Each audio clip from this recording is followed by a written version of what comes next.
最近宜兰县发现讲，常常有人去偷倒粪扫，县政府要编预算伫县内造成北宜甲苏花公路东二段的客闸站，要来增设车牌辨识系统。然后刷车伫县内停留超过2点钟，就会来调查。 刷脚车驶入客闸站，将相关资料予县府的人员查阅，也会将后道开检查。宜兰县头城的招城客闸站，即马也阁是用人工的方式检查入境宜兰的刷脚车。不过最近县内真侪所在，互人偷倒废弃物，所以县府伫咧客闸站装车牌辨识系统。我们设置了这个车牌辨识系统，也就是说，我们要全程掌控这个卡车进来我们宜兰。 之后，他有没有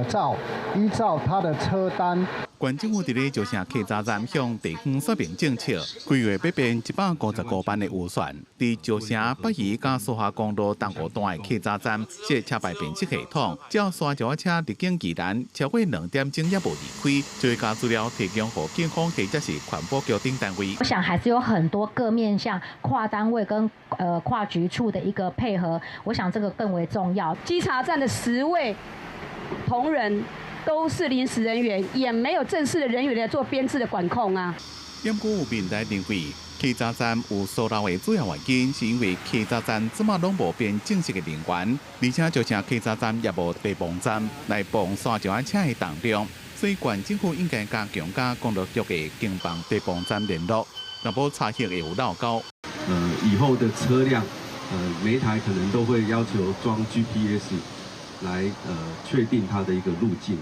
县政府讲，客闸站所在无够大，正歹设地磅站，各个月都会伫咧客闸站进行联合客闸，加强甲公路局分享的联络。人员管理的部分，每间县政府的科长拢会去各客闸站督导，以后会一年编预算经费，加强客闸站电子化，也要求每一台车拢爱装 GPS， 掌握因车行的路线，避免佫一直发生违法的情形。记者综合报道。